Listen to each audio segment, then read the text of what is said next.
Assalamualaikum warahmatullahi wabarakatuh. Perkenalkan, nama saya Nuristikama dengan NIM F5212305. Saya dari Prodi Sistem Informasi kelas A.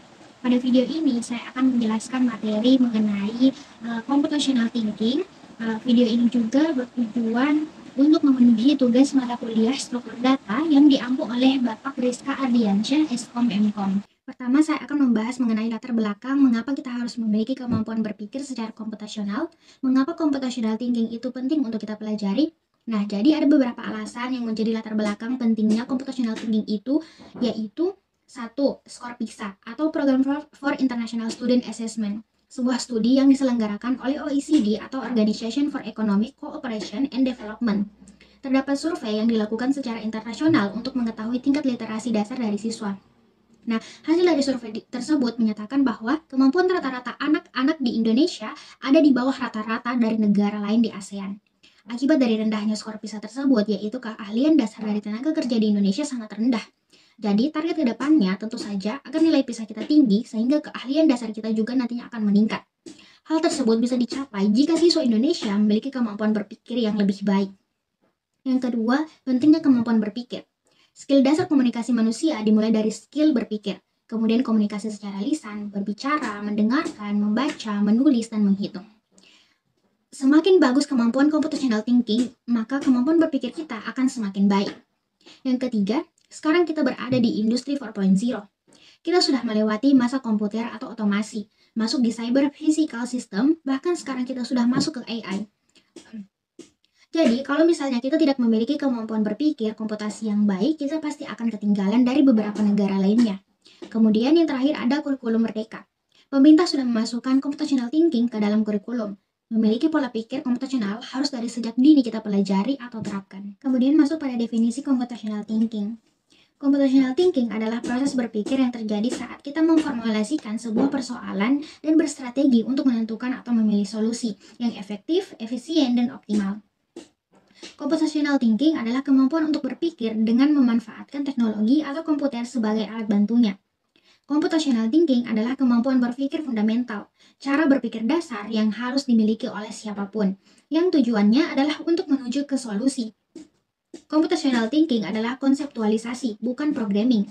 Computational thinking bisa diterapkan di semua bidang.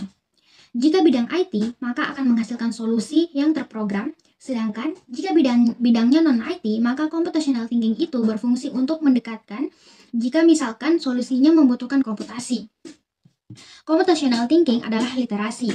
Computational thinking harus dilatih, tidak bisa hanya untuk dipelajari saja. Cara melatih computational thinking yaitu ada beberapa cara. Yang pertama, latihan problem solving, analisis data, modeling dan simulasi, dan yang terakhir yaitu programming. Komponen-komponen yang ada dalam computational thinking yaitu AADP. AADP merupakan sebuah singkatan yaitu abstraction, algorithm, decomposition, dan pattern recognition. Nah, AADP disebut juga dengan four cornerstones atau 4 batu penjuru dari computational thinking. Pertama, saya akan membahas tentang decomposition atau dekomposisi. Dekomposisi adalah sebuah proses untuk memecah masalah atau sistem yang kompleks menjadi bagian kecil yang lebih mudah untuk dikelola.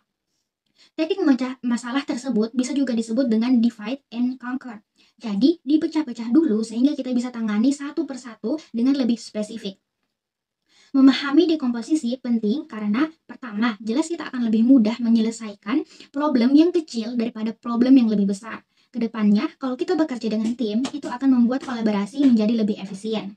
Berikutnya akan mempermudah debugging dan testing kalau misalkan problemnya ada hubungannya dengan software atau programming. Akhir tahapan perencanaan algoritmanya nanti akan lebih detail dan lebih mudah prosesnya.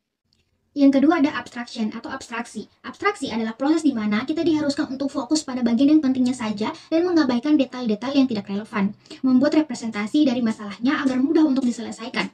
Tujuan dibalik melakukan abstraksi ini adalah untuk menyembunyikan kerumitan dan meningkatkan fokus pada aspek penting dari masalah. Yang ketiga ada pattern recognition atau pengenalan pola. Nah, pengenalan pola adalah sebuah skill untuk mengenali kemiripan dan perbedaan antara objek maupun sebuah konsep.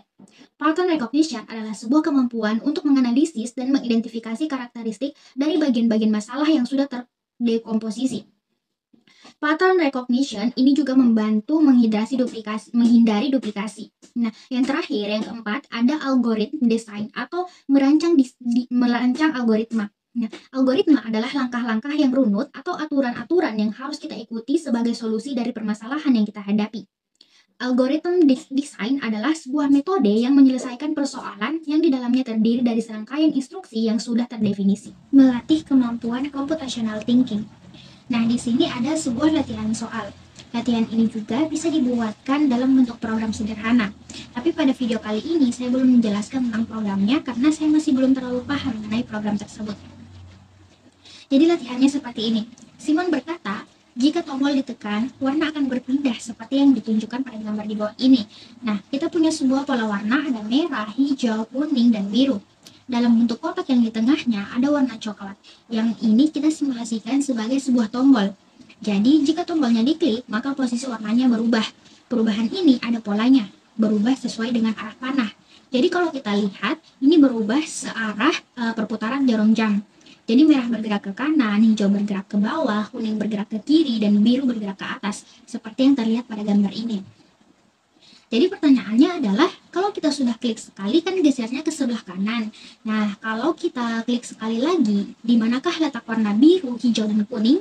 Nah, di sini kita sudah dikasih contekan kalau merahnya itu ada di bawah, di kanan bawah. Kita tinggal tentukan 3 warna lagi posisinya ada di mana. Nah, kita sudah di komposisi, kita sudah kenali polanya, tinggal sekarang kita eksekusi.